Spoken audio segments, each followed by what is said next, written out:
আসসালামু আলাইকুম। আজকের ভিডিওর টপিক হলো শিশির মনির। 5ই আগস্টের ফলভোগী ব্যক্তিদের তালিকা যদি করা হয়, আমার কাছে মনে হয় শিশির মনির সবার আগে থাকবে। কারণ 5ই আগস্টের আগে তার ভূমিকা কি সেটা আহ, যারই কোশ্চেন করেন কেউ আনসার দিতে পারবে না।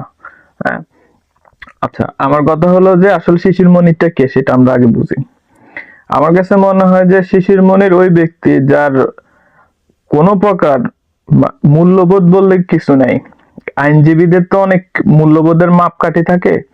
অনেক আইনজীবী আছে যারা কিছু মামলা লড়ে না বিবেকের তাগিদে। শিশির মনির এগুলা বালাই করে না। ঠিক আছে, শিশির মনিরে প্রথমত আমি চিনি কিভাবে। শিশির মনিরে আমি প্রথম আমার চোখে বাজে হলো যে জাপানি যে নারী তার সন্তান পুরা গার্ডিয়ানশিপ পাওয়ার জন্য বাংলাদেশে আদালতে মামলা করে।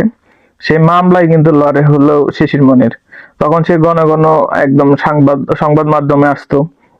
তখন থেকে আমার মনে হতো যে মানুষটা আসলে কি। হ্যাঁ, তো ওই যে মামলাটা না, ওইটাও বিবেকের জায়গা থেকে বা দেশপ্রেমের জায়গা থেকে ভাবলে ওই মামলা দাঁড়ানোর কথা না তার। সে যদি অনেক বেশি দেশপ্রেমিক হয়। কারণ হলো কি, এই মামলাটা ছিল kind of Bangladeshi law versus Japanese law. হ্যাঁ, জাপানের ফরেনার যারা, এটার অনেক কাহিনী আছে। যারা জাপানিজ বিয়ে করার পরে তারা তাদের সন্তানের গার্ডিয়ানশিপ আর পায় না, ওই জাপানি মহিলারা নিয়ে নেয়। বাংলাদেশের ইমরান নামের ওই ব্যক্তি একটু আলাদা ছিল, খুব কৌশল করে তার সন্তানদের বাংলাদেশে নিয়ে আসে। হ্যাঁ, এই শিশির মনিরের কারণেই এই জাপানি মহিলা তার একটা সন্তান ফেরত পায়। আচ্ছা, সেকেন্ড থিং হলো যে আবরার হত্যাকাণ্ডের সাথে যারা জড়িত ছাত্রলীগের, তাদেরও আইনজীবী কিন্তু এই শিশির মনির ছিল। হ্যাঁ, আপনি চিন্তা করেন, আবরার হত্যাকাণ্ডের সাথে যারা জড়িত তাদের আইনজীবী ছিল শিশির মনির। আচ্ছা, গেল। আরেকটা ইনফরমেশন আমি মিস করছি।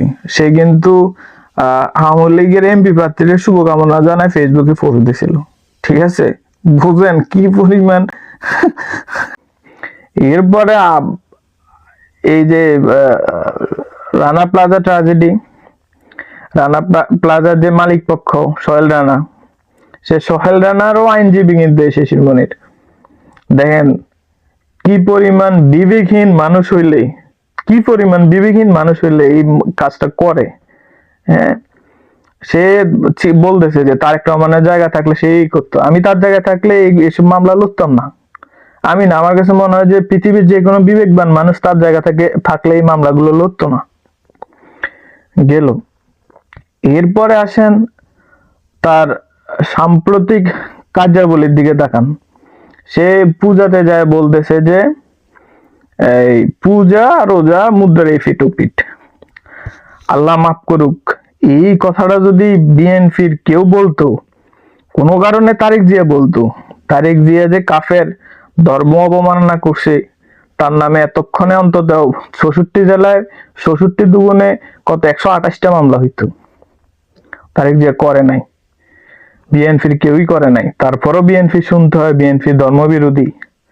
হ্যাঁ, এই কথা বলার কারণে তার পদও যায় নাই। ঠিক আছে, এরপরে ধরেন যে জনগণ যখন অনেক ক্ষেপলো, সে তখন ক্ষমা চাইলো। আবার আবরার ফাহাদের বিষয়ে যখন জনগণ ক্ষেপলো, সেও সেখান থেকে নিজের প্রত্যাহার করে নিল। এরকম একজন মানে হইলো যে বিবেকহীন, যার মোরালিটি অনেক লো, এরকম একজন ব্যক্তি হয়ে গেল জামাতের শিক্ষিত মানুষের শিক্ষিত মানুষের সংগঠন এটা প্রমাণ করার জন্য তারা সামনে রেখে জামাত সবসময় কাজ করে। হ্যাঁ, আমার কাছে মনে হয় যে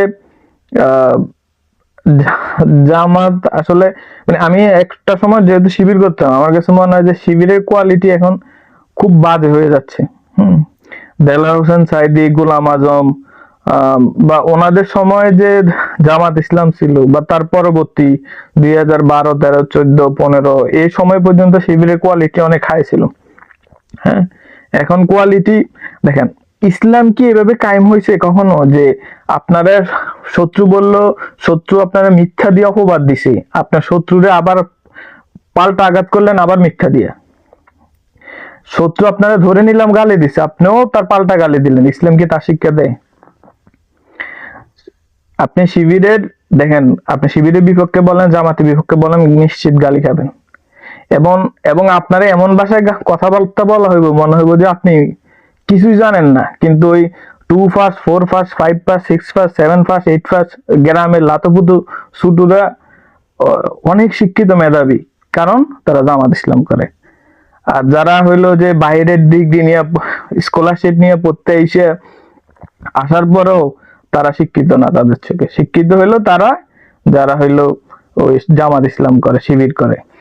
আর একটা গ্রুপ জামাত ইসলাম খুব কৌশলে তৈরি করছে, যারা হইলো যে শুধুই কি করে, মানে সুশীলতা সাজায়, মানে আমি সুশীল।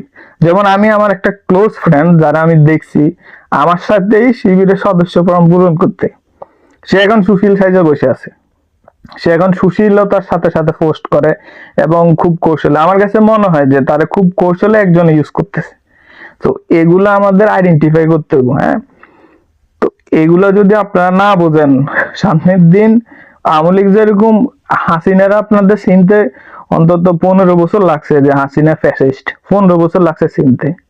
জামাত ইসলামকে চিনতে 15 বছর লাগবে না, হয়তো 5 বছর লাগবে। ততক্ষণে ইসলাম ধর্ম মানে আমাদের ধর্মের বিশাল ক্ষতি তারা করে ছাড়বো। আল্লাহ আমাদের মাফ করুক, আমাদের জাতিরে এই আশু বিপদ থেকে রক্ষা করুক। আমিন।